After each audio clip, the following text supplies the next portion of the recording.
దేవుడు తన పరిశుద్ధ వాక్యంలో నుండి కావలసిన మాటల ద్వారా ప్రభు యేసుక్రీస్తు నామంలో మన యొద్దకి వచ్చును గాక. సమృద్ధి అయిన జీవమును యేసుక్రీస్తు నామంలో దయచేయును గాక.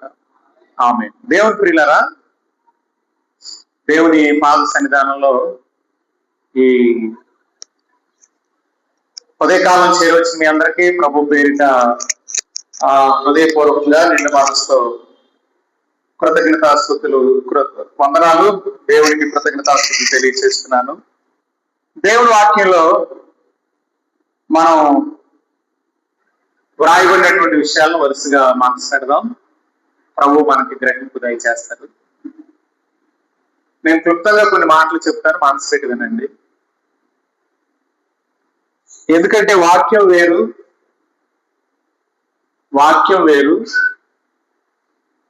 సూర్యుని క్రింద ఉన్నటువంటి సంగతులను చెప్పి కాలం గడపడం వేరు. రెండు విధానాలు ఉన్నాయి బోధలు. Above the sun, under the sun. అంటే సూర్యుని క్రింద, సూర్యుని పైన.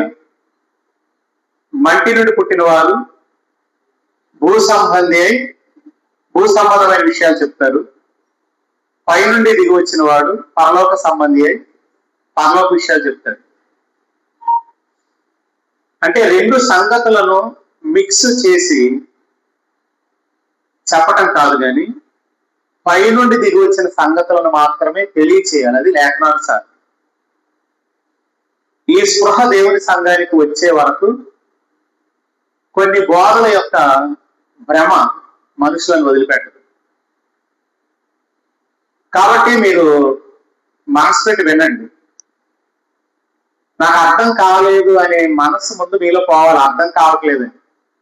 ఎందుకంటే మీరు జీవన సంబంధమైన వ్యాపారంలో ఐహిక విచారాలు, ధనమోసం చేత అణిచివేయబడుతున్న వారు ఎక్కువ. ఈ అణిచివేత వేరు లేని వారి జీవితంలో జరుగుతుంది కనుక వారు పైనుండి చెప్పబడుతున్న సంగతులను అందుకోలేరు. అదే ఒక స్టోరీ, ఒక కథ దేవుని వాక్యంలో చెప్పేస్తే బాగా అర్థమవుతుంది. కానీ ఎన్నాళ్ళు అలా కాలక్షేపం చేద్దాం అనేది నా ప్రశ్న. కాబట్టి అలా కాలక్షేపం కొరకు మనం టైం కేటాయించట్లేదు. మన జీవం గల దేవుని ఆరాధికులం కాబట్టి మన టైం వ్యర్థం అవ్వకూడదు, మన ధనం కూడా వ్యర్థం అవ్వకూడదు. టైం చాలా ప్రాముఖ్యమైంది. మీరు ఎప్పుడో వచ్చారు, ఎప్పటి వరకు ఉన్నారు అంటే ఎంత టైం మీరు స్పెండ్ చేశారు, అది మీకు ప్రయోజనకరం కాలేదు అనుకోండి. ఏంటి ప్రయోజనం? కనుక దేవుడి వాక్యంలో చాలా అద్భుతమైన సంగతులు ఉన్నాయి. వాటి మీద మనసు పెట్టాలి. అర్థం అవ్వట్లేదు అనేవారికి ఎప్పటికీ అర్థం అవుతుంది. అర్థం అయ్యేటట్టు చెయ్యాలి అని ఆత్మదేవుని అడగండి. ఏం చెప్తున్నాడు ఈయన అనేది అర్థం అవ్వాలి మాకు అని ప్రభువుని అడగండి. కాలక్షేపం కొరకు దేవుని సన్నిధికి రాకండి. టైం వేస్ట్ చేసుకోకండి, ధనం కూడా వేస్ట్ చేసుకోకండి. రైట్.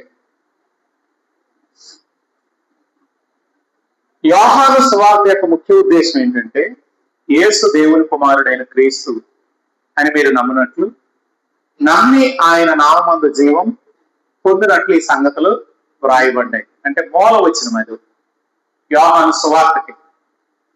ఈ మూల వచనంలో నుండే మిగతాదంతా మనం గ్రహించగలిగాం. యోహాను సువార్త మొదటి అధ్యాయం మనం చదివాం. మొదటి అధ్యాయంలో లోకం ఆయన మూలంగా కలిగింది, లోకం ఆయనను తెలుసుకోలేకపోయింది. ఆయన స్వకీయులు ఆయనను అంగీకరింపలేకపోయారు. దేవుని వద్ద నుండి పంపబడిన యోహానుకు కూడా ఆయన ఎవరో ఇంకా తెలియరాలేదు. అందుకే ఆయన చెప్తాడు ఏమనంటే, ఆయన మన మధ్యలో ఉన్నాడు కానీ ఆయనను నేను ఎరుగను అన్నాడు. అయితే ఆయనను పంపినవాడు ఆయనకు ఒక సంగతి చెప్పాడు. పంపినవాడు దేవుడే, పంపబడినవాడు యోహాను.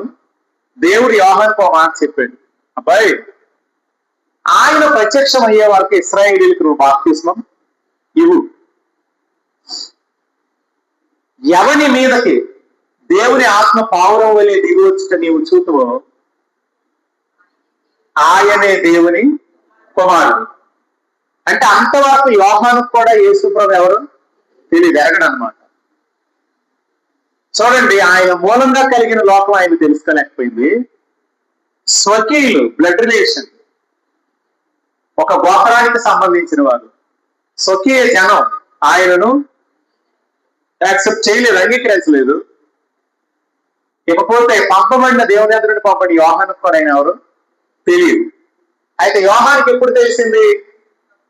దేవుని ఆత్మ పావురం వల్ల దిగివచ్చి ఆయన మీద నిలవగా అప్పుడు చెప్పాడు ఈయన దేవుని కుమారుడని. ఓకేనండి, రైట్. స్వకీయులకి ఎప్పుడు తెలిసింది?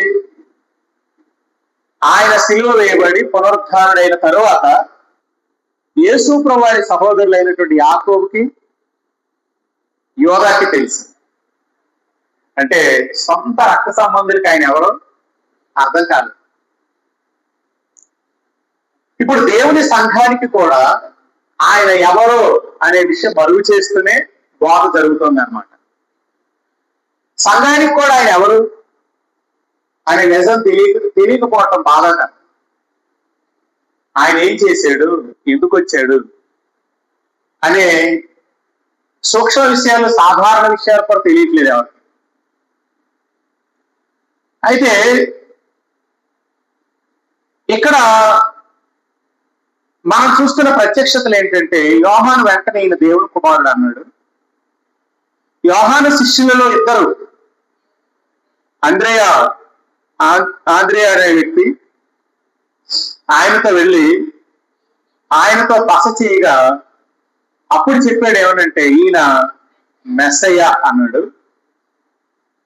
ఈ సంగతి పేతురుకి చెప్పినప్పుడు పేతురు ప్రభు దగ్గరికి రాగా, ఆ వార్త విని ప్రభు దగ్గరికి రాగా ఆయన లైఫ్ ని దేవుడు మార్చేశాడు. రెల్లు రాయిగా మార్చబడ్డాడు. వారి ఊరు వాడైనటువంటి బెత్సయోద సంబంధించిన ఫిలిప్ ఏం చేశాడంటే, నతానియేలును కనుగొని నతానియేలుకు చెప్తున్నాడు ఏమంటే, ధర్మశాస్త్రము ప్రవక్తలు ఎవరిని గూర్చి చెప్పారో ఆయనను నేను కనుగొన్నాను అన్నాడు.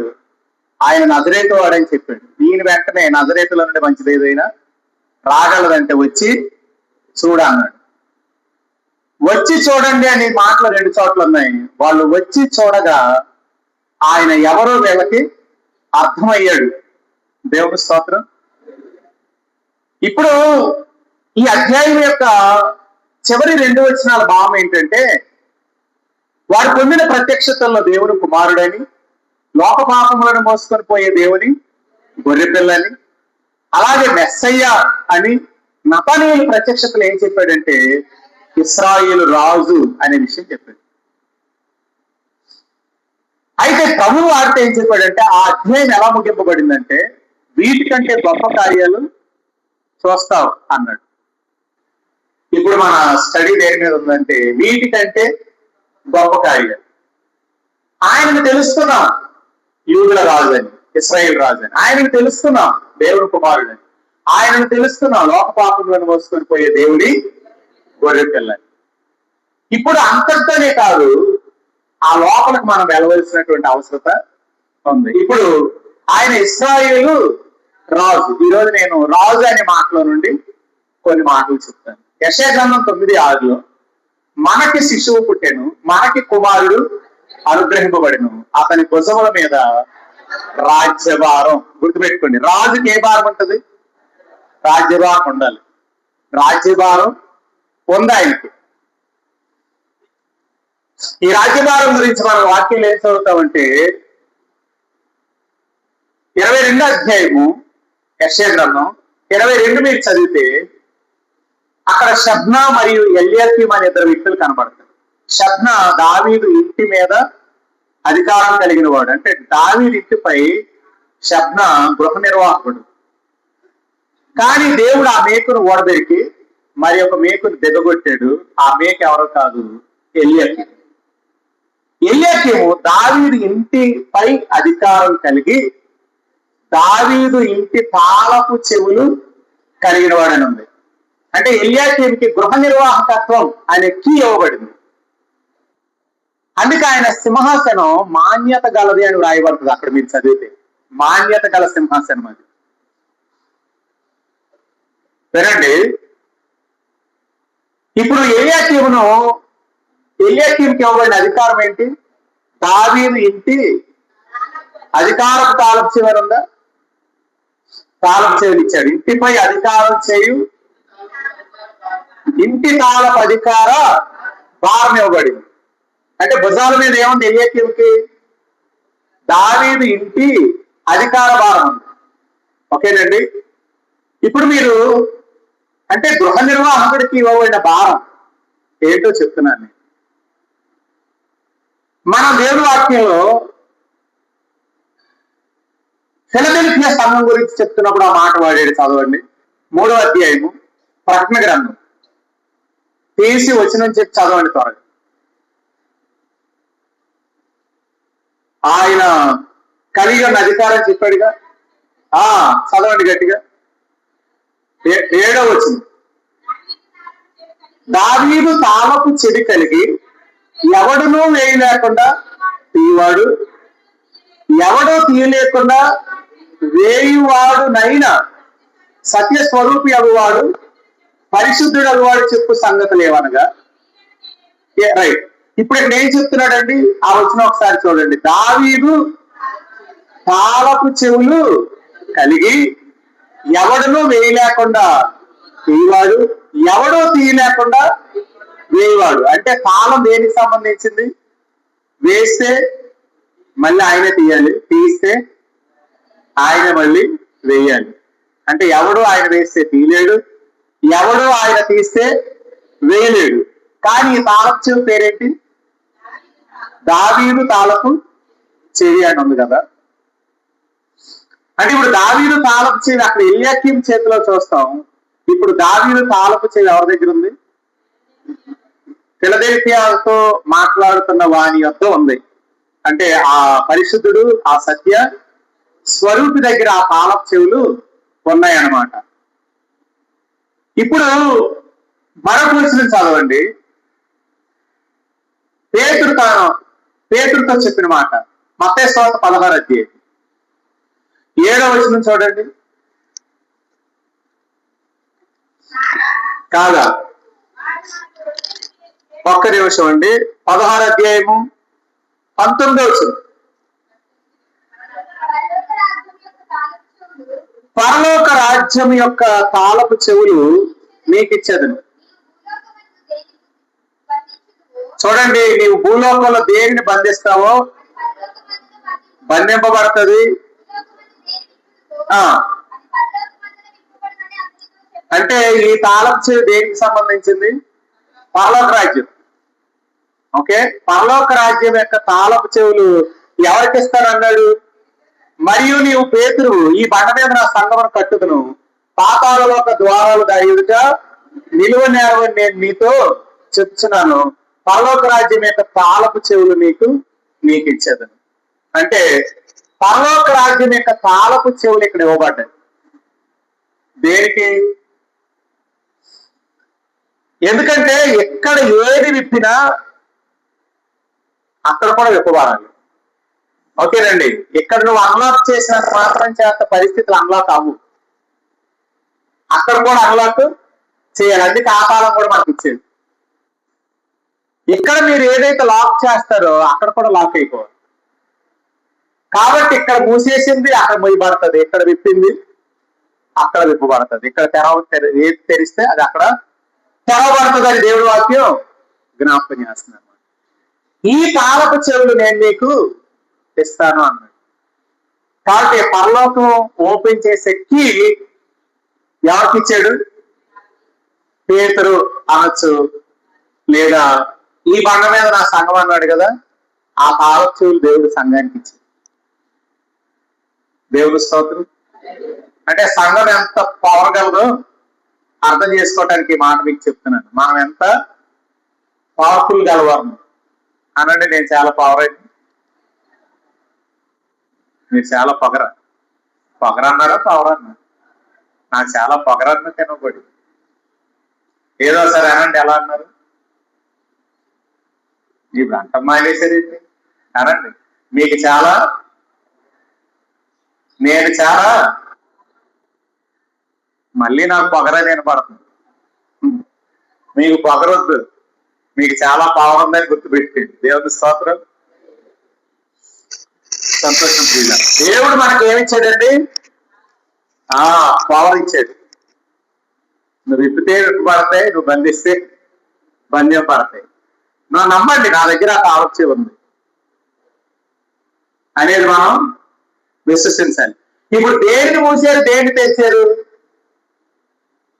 పాతాళాన్ని మూసారు, పరలోకాన్ని తెరిచారు. పాతాళ లోక ద్వారములు దాని ఎదుట నిలువలేరు. అంటే మరణము యొక్కయు పాతాళ లోకము యొక్కయు తాళచేవులు గలవాడు ఎవరైనా ఉంది? ప్రభువైన యేసుక్రీస్తు. మరణం యొక్క తాళచేవు ఎవరి దగ్గర ఉంది? పాతాళం యొక్క తాళచేవు ఎవరి దగ్గర ఉంది? ఆయన దగ్గర ఉంది. అంటే పాతాళం యొక్క ద్వారాలు గడగడలాడేది ఎవరికి? సంఘాన్ని.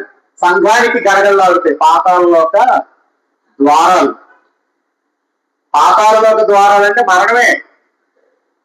ఈ మాట ఎక్కడ చూస్తాం? ఇస్కి అంటాడు కదా, నా దినముల మధ్యాహ్న కాలం ముందు నేను పాతాళ ద్వారం పోవలసి వచ్చాను అన్నాడు. అంటే పాతాళలోక ద్వారం అనేది డెత్ అన్నమాట, మరణం. ఇది నువ్వు ముయ్యగలవు, నువ్వు తెరవగలవు. అంటే నువ్వంటే సంఘం. అందుకే దేవుని ప్రజలు సంఘముతో ఐక్యమై ఉండాలి. ఇండివిజువాలిటీ కరెక్ట్ కాదు. దేవుడు సంఘాన్ని ఎందుకు ఇచ్చాడు? ఒక్క శరీరాన్ని ఎందుకు ఇచ్చాడు? సాటి అవయవాలుగా ఇచ్చాడు. శరీరంలో నుండి వేరుగా ఉంటానంటే సాటి అనే సహాయం మీకు దొరకదు. సాటి అవయవాలు సంఘం. సంఘములోనే బ్లెస్సింగ్ ఉంటది. సంఘానికి వెలుపల దేవుడు ఏ వాగ్దానం చేయలేదు. ప్రతి బ్లెస్సింగ్ ఎక్కడుంది? సంఘం. చెప్పండి, సంఘంలోనే ఆశీర్వాదం ఉందని. ఎంత నోరు లేని వాళ్ళండి మీరు. అసలు ఎంత చిన్న నోరులే కదా మీరు కదా.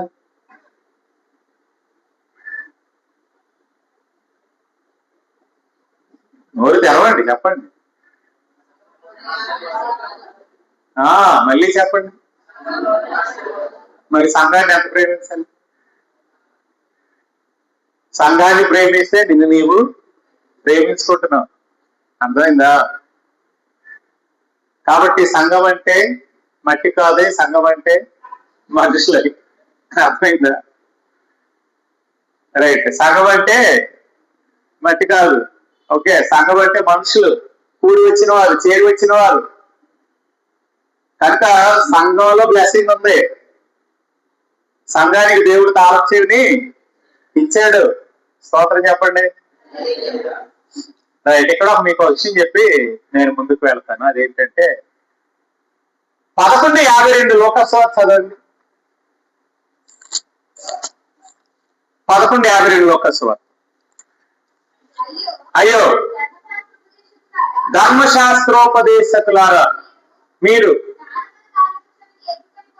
ఏ తాళం ఎత్తుకుపోయారంట? ఇదే తాళం, జ్ఞానం. జ్ఞానం అనే తాళపు చెవిని ఎత్తుకెళ్ళిపోయిన వాళ్ళు ఎవరు? ధర్మశాస్త్రోపదేశకులు. మీరు ప్రవేశించరు, అతగిస్తారని చెప్పాడు కదా. 23 అధ్యాయంలో ప్రవేశింపనివ్వరు అంటాడు. ఆ వచనం కూడా చదవండి. 23:13. 23:13. అయ్యో వేషధారులైన శాస్త్రులారా, పరిశీలారా, మీరు మనుషులు ఎదుట, అది కథ. మీరు మనుషులు ఎదుట పరలోక రాజ్యమును మూయుదురు అని అన్నాడు. రైట్. ఇప్పుడు జ్ఞానం అనే తాళం దేనికి సంబంధించింది? అయితే మాట్లాడరేంటి? కథ చెప్పనా? వింటారు కొన్ని ఏదైనా? జ్ఞానం అనే తాళం దేనికి సంబంధించింది? అంతే కదండి, అక్కడే కదా ఉంది ఆన్సర్. పరలోకం. చెప్పలు కొట్టండి, జాగ్రత్త కొనండి గట్టిగా. ఎలాగన్నా అలర్ట్ అవుతారేమో మీరు. ఇప్పుడు జ్ఞానం తాలొచ్చేది దేనికి సంబంధించింది? పరలోకానికి సంబంధించింది. అంటే ఏ తాలొచ్చేది వీళ్ళు ఎత్తుకుపోయారు? పరలోక రాజ్యపు తాళొచ్చేది. ఆ తాళం ఎవరికి ఇచ్చారు? ఎవరికి ఇచ్చారండి? ఎవరికి ఇచ్చారు?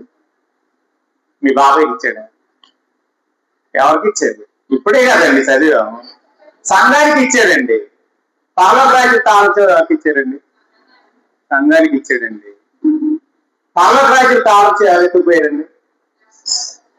ఎత్తుకుపోయిన తాళం ఎవరికి ఇచ్చారండి? యేసుప్రభు ఇచ్చాడు. మరి ఇచ్చినోడి చేతులు ఉన్నది ఆ తాళం. మీకు ఎవరు ఇచ్చారు? యేసుప్రభు ఇచ్చారు. అంటే ఎవరికి ఇచ్చారు? యేసుప్రభు తెచ్చాడు కదా. నీకు ఇచ్చింది ఎవరండి? యేసుప్రభు. తెచ్చింది ఎవరైతే? యేసుప్రభే కదా. కానీ ఎత్తిపోయింది ఎవరు? ధర్మశాస్త్ర ఉపదేశం ఎత్తిపోయింది.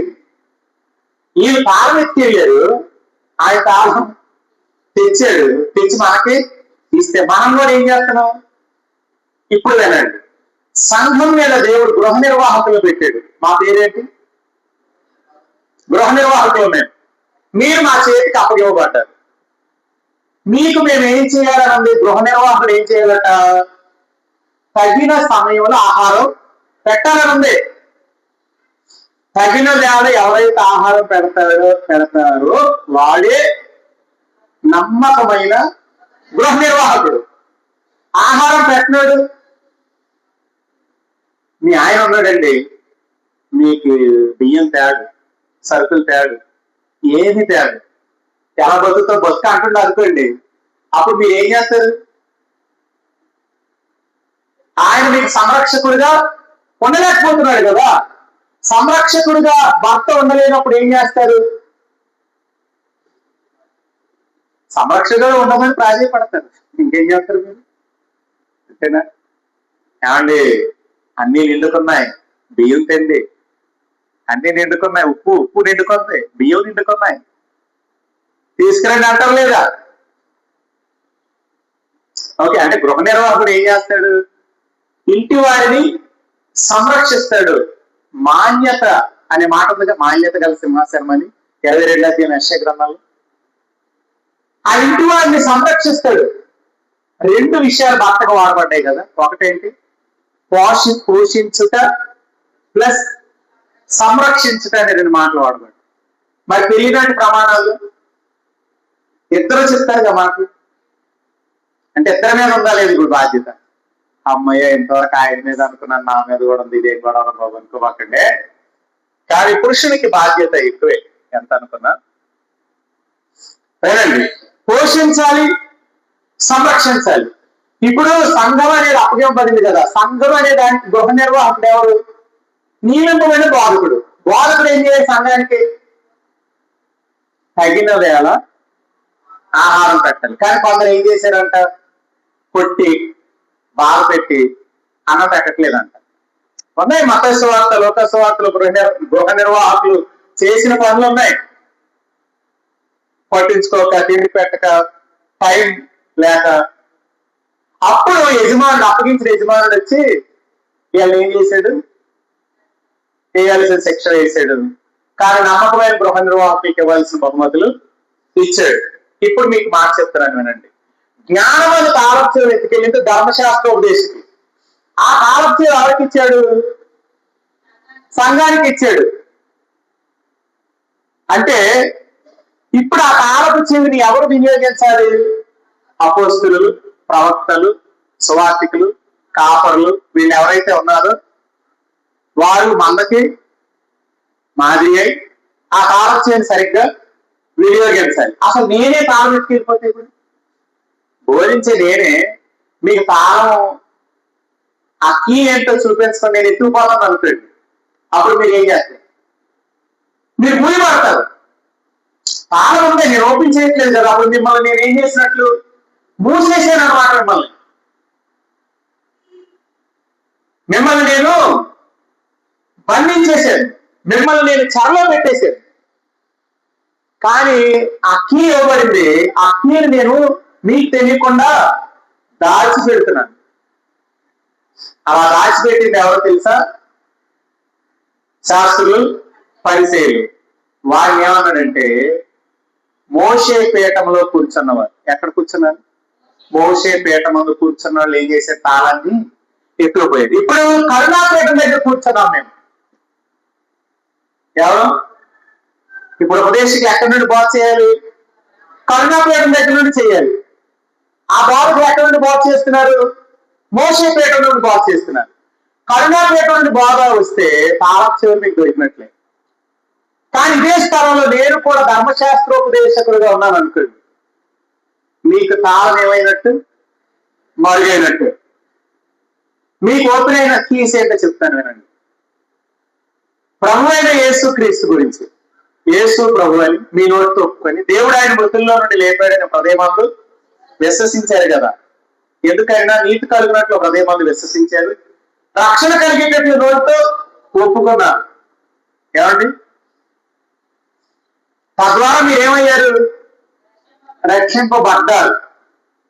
ఓకే, ఇలా విశ్వసించిన వారిని, రక్షింపబడిన వారిని దేవుడు ఏం చేశాడు? నీతిమంతులుగా తీర్చాడు. చాలా మందికి అసలు ఈ కీయే ఓపెన్ అవ్వలేదు ఇంకా. ఏది? వారు నీతిమంతులు అనే విషయాన్ని ఒప్పుకోరు.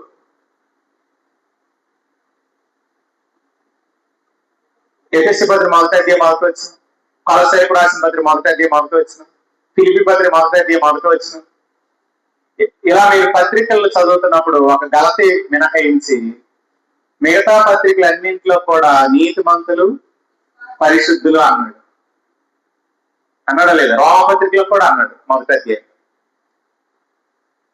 అంటే మనలను ఏమని చూపిస్తున్నాడండి? కదండి, మనం ఎవరు? నేను ఇంతకీ డౌటా నిజమా? ఇది ఇంకా డౌట్ఫుల్ గా ఫీల్ అవుతున్నారా? మీరు పరిశుద్ధులు, నీతిమంతులేనా?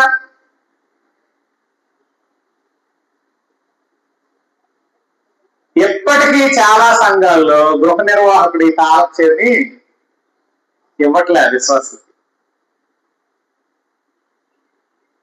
మీరెవరు? దేవుడి ప్రియులు. మీరెవరు? నీతిమంతులు. మీరెవరు?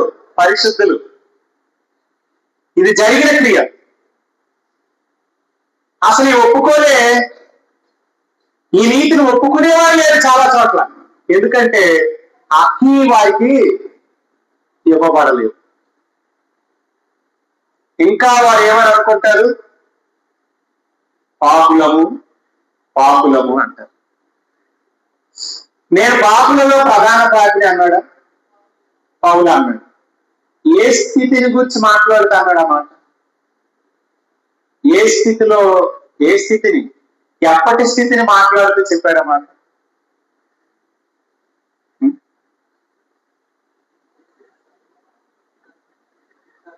కదండి, అక్కడ ఏమంటాడు? పూర్వం హింసకుడను, దోషకుడను, హానికరుడను అని చెప్పాడు. పాపులలో ప్రధాన పాపుని అయినను నన్ను ఆయన కరుణించాడు, తెలియక అవిశ్వాసాలు చేస్తున్న కనుక కరికరింపబడుతుంది అని చెప్పాడు. పాపులలో ప్రధాన పాత్రని క్రీస్తులో ఉన్న స్థానమందు చెప్పిన మాట కాదు అది.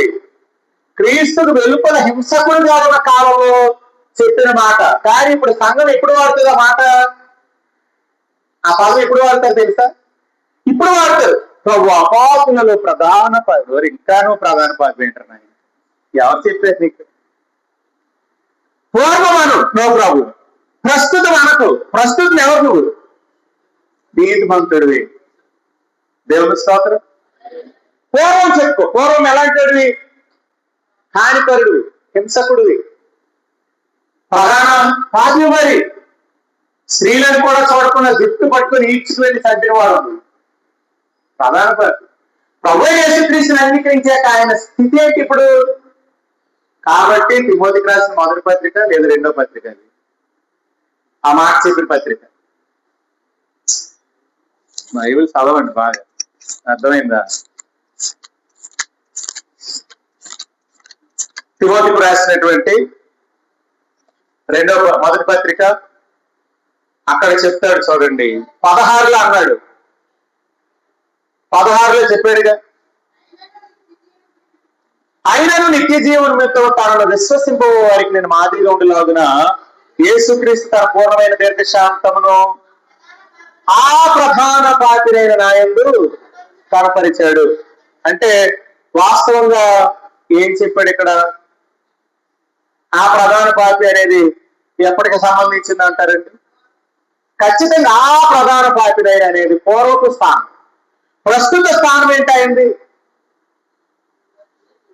నిజంగా ఆయన నీతిమంతుడు, పరిశుద్ధుడు అనే విషయాన్ని దేవుని ప్రియులరా మనం ఖచ్చితంగా జ్ఞాపకంలో ఉంచుకోవాలి. దేవుని స్తోత్రం. ఎందుకంటే ఇక్కడ 12వ వచనంలో చెప్పారు, పూర్వం దోషకుడను హింసకుడను హానికరు. రైట్, వదిలేయండి. తన పరిచయకు నమ్మకంగా నన్ను నిలిచిపోయించాడు దేవుడు అని చెప్పాడు. ఇప్పుడు విషయం ఏంటి? మీరు ఎవరు కాదు, ఈ తాళం ఎత్తుకెళ్ళారు ఎవరు? ధర్మశాస్త్రోపదేశులు. ఈ కాలంలో ఈ తాళాన్ని మరుగు చేస్తున్నది ఎవరు? బోధకులు, దేవుని సంఘాన్ని నడిపిస్తున్న వారే. నువ్వు నీతిమంతుడివి, పరిశుద్ధుడివి, ఆయన కృపచేత అయ్యావు అనే విషయం తెలియకుండా నువ్వు నీతిమంతుడిగా పరిశుద్ధుడిగా జీవించలేవు. అక్కడ నుండే జీవం దొరుకుతుంది నీకు. అది ఒప్పుకున్న దగ్గర నుండి జీవం దొరుకుతుంది. ఎందుకు? చూడండి, ఆ నీతిని ఒప్పుకుంటే ఏం జరుగుతుంది విన్నా. రోమా పత్రిక 5వ అధ్యాయం, రోమీలకు రాసిన పత్రిక 5వ అధ్యాయం 17 చదవండి. మరణము ఒకని అపరాధ మూలమును వచ్చినదై ఆ యొక్కని ద్వారానే ఏలిన ఎడల కృపాబాహుళ్యమును నీతి దానమును పొందువారు జీవము గలవారై. అంటే జీవం ఎక్కడి నుండి దొరుకుతుంది? నీతి దానమును పొందిన స్థితిలోనే జీవం దొరుకుతుంది. పొందువారు జీవము గలవారై. ఇంకో మాట కూడా పొందు చూడండి, 18 ఇలా చెప్పాడు, ఆ వచ్చినదై మనుషులకు అందరికీ శిక్షావిధి కలుగుటకు ఎలాగూ కారణమైనో అలాగే ఒక్క పుణ్య కార్యము వలన కృపాదానము నీకు విధించిన నీతి ఏది? జీవప్రదం. ఆ నీతిని ఒప్పుకుంటేనే నీతిలో జీవించే శక్తి నీకు వస్తుంది. అప్పుడు నీవు సెల్ఫ్ రైచియస్నెస్ లో ఉండవు, గాడ్స్ రైచియస్నెస్ లో లీడ్ అవుతుంది నీ లైఫ్. ఓకేనండి? ఈ నిజం అర్థం కాకపోతే, టైం అయిన ముగిస్తున్నాను, ఈ నిజం అర్థం కాకపోతే ఆ కీ మీకు మరుగవుతుంది. రైట్, వీలైతే నెక్స్ట్ వీక్ నేను జ్ఞాపకం చేస్తాను. ఈ కాలం ఎవరికి వెళ్ళిపోయారు? ధర్మశాస్త్రోపదేశులు ఏం చెప్తారు? పాపి. మీరెవరు? మరి ఆయన పుణ్యకార్యం వల్ల మనకు దొరికిన ఫలం ఏంటి? చూడండి, ఎత్తుకెళ్ళిన వాళ్ళంట నీతికి కారణమైన నియమాన్ని వెంటాడారు కానీ అందుకోలేకపోయాడు. ఎందుకు అందుకోలేకపోయాడు? అది క్రియల మూలమైనట్లుగా దాన్ని వెంటాడిరి అని ఉంటుంది రామపత్రిక. అంటే నీతికి కారణమగు నియమం అనేది ఒకటి ఉంది. ఆ నియమమును వాళ్ళు అందుకోలేదు, మనం అందుకున్నాం అంటే. ఎందుకంటే వాళ్ళు క్రియల మూలమైనట్లు వెంటాడారు కాదు దాఖలు. ఇప్పటికీ దేవుని సంఘంలో చాలా మంది ఆ నీతి క్రియను బట్టి దొరుకుతుంది అనుకుంటున్నారు. అది ఎప్పటికే దొరకదు. విశ్వాసము ద్వారానే మీరు నీతిమంతులుగా తీర్చబడతారు. విశ్వాస మూలము నీతి ఎలాగూ చెప్పుచున్నది. రామపత్రిక 9 ఉంది కదా, విశ్వాస మూలమగు నీతి ఎలాగూ చెప్పుచున్నది. ఏమని చెప్తుంది? చదవండి, ఇది చదవండి అమ్మా. 9వ అధ్యాయంలో నేను చెప్పిన మాట చదవండి. 10వ అధ్యాయంలో చెప్పిన మాట విశ్వాస మూలమగు నీతి ఎలాగూ చెప్పుచున్నది అని వచ్చిన చదవండి. అయితే ఎలాగూ చెప్పుచున్నది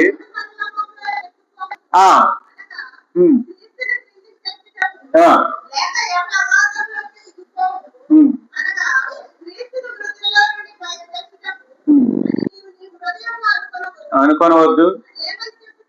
అదండి విశ్వాస మూలమగు నీతి ఏం చెప్తుంది? అంటే విశ్వాస మూలముగా మనం నీతిమంతులం అనే నియమం అంతా చూశారు. అది ఏం చెప్తుందంటే వాక్యం మీ యొద్ద, మీ నోట, మీ హృదయంలో ఉంది.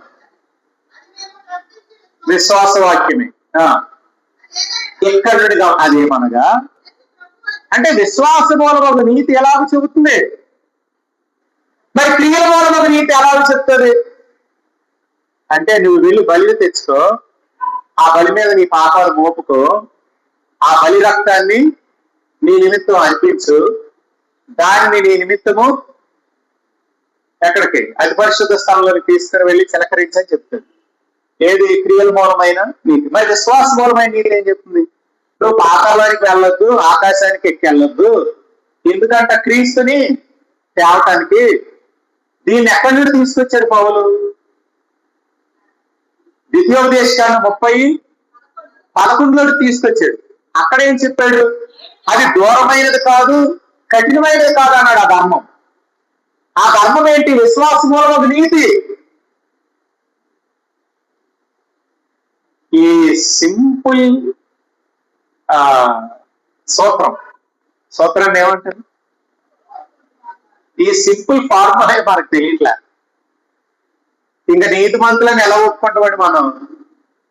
ఈ సింపుల్ ఫార్ములా విశ్వాస మూలముగా నీతి చెప్తుంది ఏమనంటే, అబ్బాయి యేసు ప్రభు అని నీ నోటితో ఒప్పుకొని దేవుడు ఆయన, నువ్వేం పాతాళానికి వెళ్ళాల్సిన పని, ఆకాశానికి ఎక్కాల్సిన, ఒప్పుకో అంతే.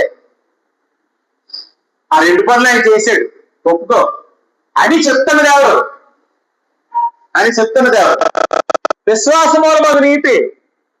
విశ్వాసం ద్వారా నీతి కలుగుతుంది అనే నియమం మీకు చెప్తే ఏమని చెప్తుంది? ఎలా చెప్తుంది అంటున్నాడు. అది నీకు నోరు తెరిచి చెబితే ఇలా చెప్తాడు అంటున్నాడు. బాబు ఈ సంగతి మాకు అర్థం అవట్లేదండి అంటే ఏం చేద్దాం?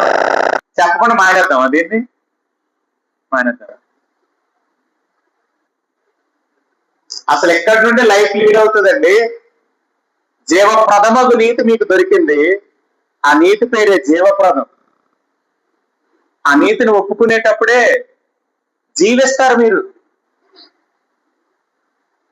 మీ మంచితనం ఎప్పుడు ఇతరుల లోపాలు వెతుకుతూ బ్రతుకుతుంది. దేవుడి మంచితనం వారి లోపాలు కప్పి ప్రేమిస్తుంది. మనం అలా జీవించలేకపోవటానికి కారణం ఇదే. ఓకే, సంగతి గ్రహించండి, ప్రభు మీకు సహాయం చేస్తాడు. మనలో ఎవరికి ఆయన దూరంగా ఉండేవాడు కాదు, పక్కనే ఉన్నాడు, మీ సమీపంలోనే ఉన్నాడు. అది దూరమైంది కాదు, కఠినమైంది కాదు. కాబట్టి ఎత్తుకెళ్ళిపోయిన తాళం ఏంటో తెలుసా? దేవుని నీతి అనే తాళం ఎత్తుకెళ్ళిపోయాడు. మనం ఇప్పుడు ఎవరు? దేవుని నీతి అనే తాళం తెచ్చాం మేము. కాబట్టి మీరు ఎవరిని ఎక్కువ ప్రేమించాలి? ఆ తాళం మీకు అందకుండా బోధిస్తున్న బాధకున్నా, ఆ తాళం మీ చేతికి అందించిన బాధకున్నా, ఏమో మరి మీ ఇష్టం. దేవుని స్తోత్రం. అబద్ధమును బోధిస్తున్న వాడిన, లేదా ఆ అబద్ధాన్ని ఎండగట్టి సత్యం మీ దగ్గర తెచ్చిన వాడు అనేదాన్ని మీరు అర్థం చేసుకోండి. దేవుడు మిమ్మల్ని దీవించుగాక. దేవుడు మన దగ్గరికి వద్దాం, ఎవరి మట్టుకు వారు దేవుని సందులో మోకరిస్తే